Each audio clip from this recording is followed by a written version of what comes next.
Сәлеметсіңдер ме, құрметті оқушыларым? Бүгінгі біздің сабағымыздың тақырыбы құрамында арк синус, арк косинус, арк тангенс және арк котангенсі бар өрнектерді теңбе-тең түрлендіру.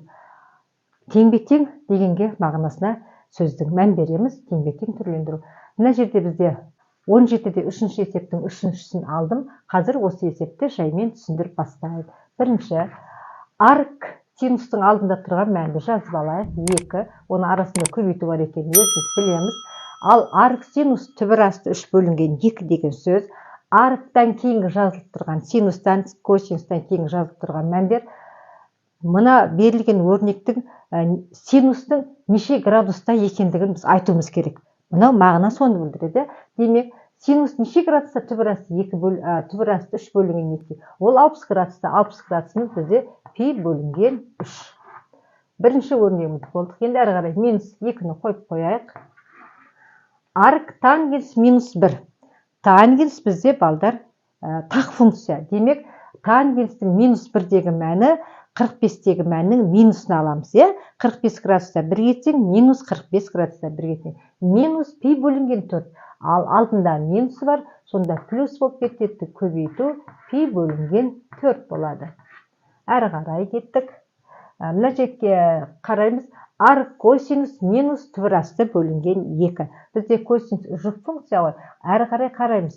Косинустың теріс мәнін табу үшін біз білеміз, пидан косинустың оң мәнін алып тастаймыз. Яғни, мынау 45 градуста болады ғой, түбір асты 2 бөлінген 2. Сол пидан пи бөлінген 4 алып тастаймыз. Сол кезде бізде 3пи бөлінген 4 болады. Плюс 3пи бөлінген 4.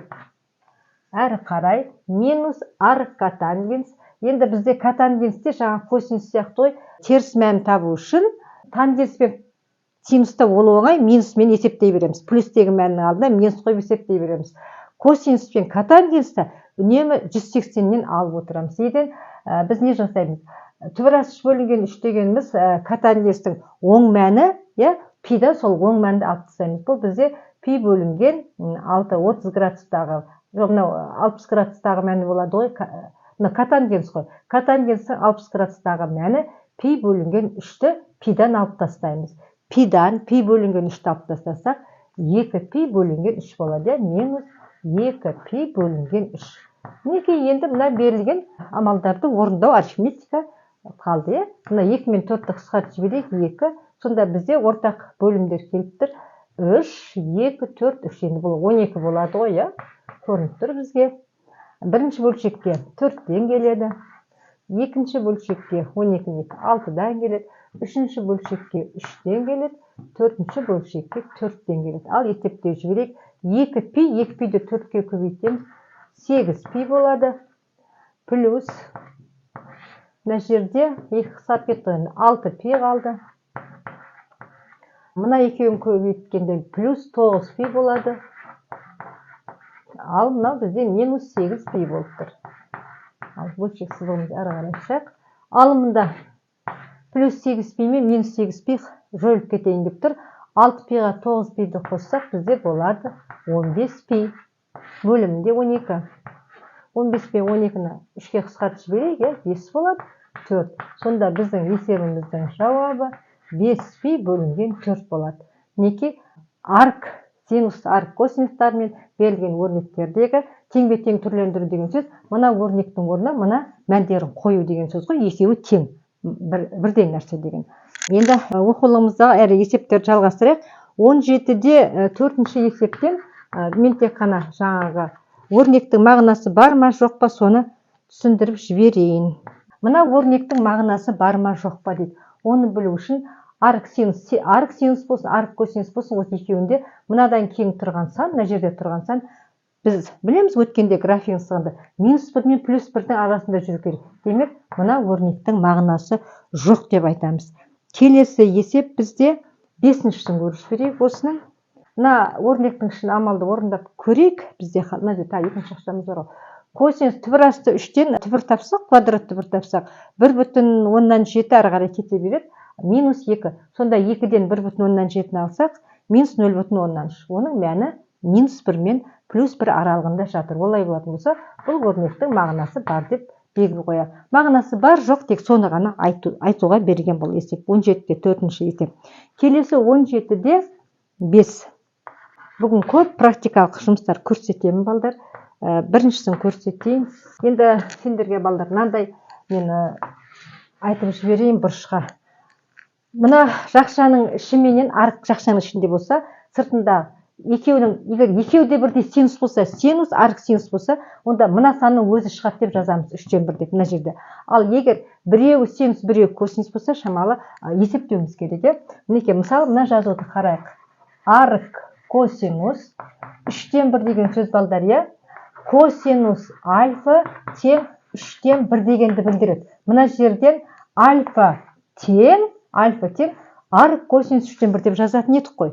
Міне, мынау соны білдіріп тұр. Косинус альфамыз 3-тен 1-ге тең деген сөз. Енді қарайсыңдар, мына арық косинус 3-тен 1 деген нәрсе не? Альфа деп тұр ғой. Сонда мына есеп бар ғой бізге. Синус альфаны тап деп тұр ғой. Синус альфаны тап деп тұр. Қай кезде? Егер косинус альфасы 3-тен 1-ге тең болғандағы синус альфаны тап деген сөз мынау. Біздің тілімізге аударған кезде. Сол кезде біз косинус альфа 3-тен 1 болса, синус альфаны табайық. Бізден сұрап отқаны осы. Мынау синус жақшаның алдында тұр, ал мынаның бәрі альфаның орнында тұр. Синус альфа тең, біз білеміз ғой, косинус квадрат альфа плюс синус квадрат альфа тең 1-ге. Осы теңдеу бізге деген мінекей керек. 1 минус косинус квадрат альфа. Ал синустың квадраты жоқ, өзін табатын кезде біз түбір астына аламыз. Болды. Сол кезде мына формулаға қойсақ, 1-ден 9-дан 1. 3-тен 1-дің квадраты 9-дан 1 ғой. Алып тастаймыз. Сонда неше қалады бізде? 1 минус 9-дан 1, 9-дан 8 қалады. 9-дан 8 түбір астында. Мінекей осыны ескереміз. Енді мына жерге соны қоятын болсақ, 9-дан 8 деп қоятын болсақ, бұл енді бізде түбір астында ғой. Тең 8, 2 мен 4-тің көбейтіндісі түбірден 2 шығады, 2 түбірдің астында қалады, 9-дан 3 шығады. Мынау біздегі есептің жауабы болып табылады, балдар. Келесі тағы да қайсын? Мына бір үшіншісін көрсетейін. Мына жерде, мына тек 2 ғой, жаңағыдан айырмашылық болып тұрған. Сондықтан мына жер синус деп тұр, 2 деп тұр. Мына жер бізге, мына жерге дейінгі нәрсе альфа. Сонда синус 2 альфаны тап деп тұр бізге.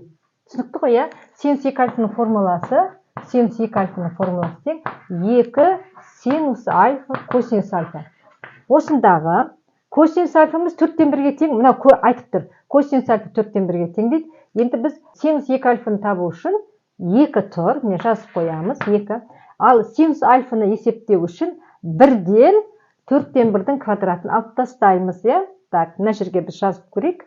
Қазір 1-ден, өшіріп тастаймын ғой, 1-ден 4-тен 1-дің квадратын алып тастасам, 16-дан 1, түбір астында 15, 16. Түбір астында 15-тен 16. Ал 16-дан бізде 4 шығады ғой. 4-тен түбір асты 15 деп алады екенбіз.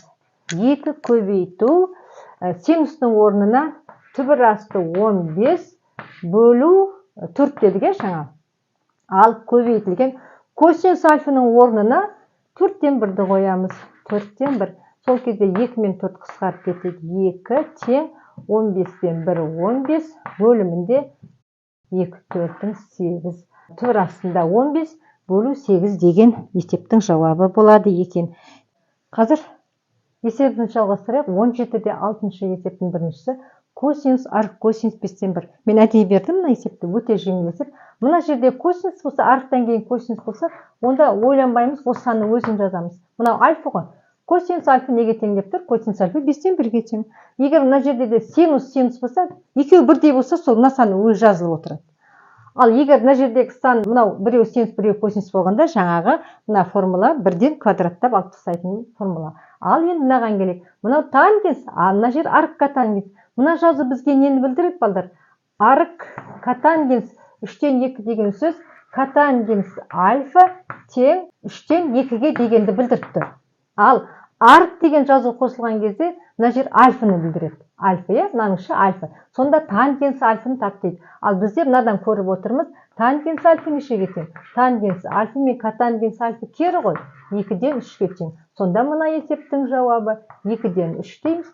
Немесе ондық бөлшекпен жаз десе 1,5-ға тең деп жауап береміз. Ал балдар, бізде енді мынандай келеді. Косинусы бар және арк тангенс. Біреу тангенс, біреу косинус болғанда, мен мынандай әдісті үйретейін сендерге, құрметті оқушылар. Бірінші мынамен жұмыс жасайықшы. Мынамен қазір жұмыс жасайық. Астына тангенс.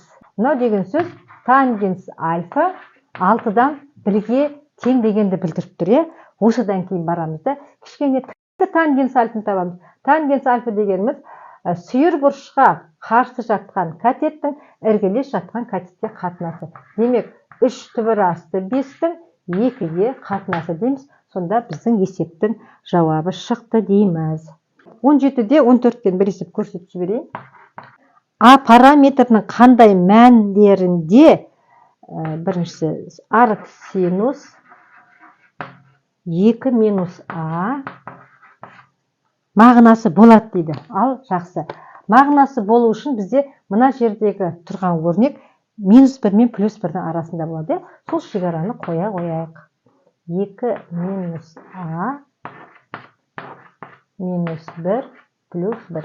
Енді біз балдарына аның таңбасы бізге плюс болу керек қой, есептеуімізге ыңғайлы. Сондықтан А мен 2-нің орнын ауыстырып жіберейік. А минус 2 дейміз. Яғни -1-ге көбейттік дейміз ғой. -1-ға көбейткенде мына жағы -1-ге көбейтсек -1 болады. Мына жақ +1 болады. Яғни теріс санға көбейткен кезде, -1-ге көбейткенде, мына таңба екі жақтағы ауысады. -1. Мынау мына жаққа кетеді. Мына жерде бізге қайтадан сол түрінде келіп тұр ғой, енді 1 болғандықтан. Әрі қарай енді мына -2-ге қарама-қарсыдан +2 ғой. +2-ні екі жағына да қосамыз. 1-ге 2 қоссақ 3 болады. Мына жаққа -1-ге +2 қоссақ 1 болады. Сонда мына есептің жауабы бізде 1 мен 3-тің арасы екен. Неке құрметті оқушылар, бізде енді ВС топтарынан кейбір есептерді көрсетіп шығаруға болады. Енді мен Инстаграмда парақшам бар. Жеке сұраған кезде мен оқушыларға сол парақшада беріп отырамын. Келесі тақырып бізде құрамында кері тригонометриялық функциялар бар қарапайым теңдеулер деген тақырып болады. Біздің осымен бүгінгі сабағымыз аяқталды. Біздің арнаға тіркеліп өздеріңнің пікірлеріңді қалдырып отырыңдар. Және өздерің қандай тақырыпты, қандай түсінбеген жерлерің болса, комментарияға жазып отырыңыздар. Осымен сабағымыз аяқталды. Келесі сабақта кездескенше.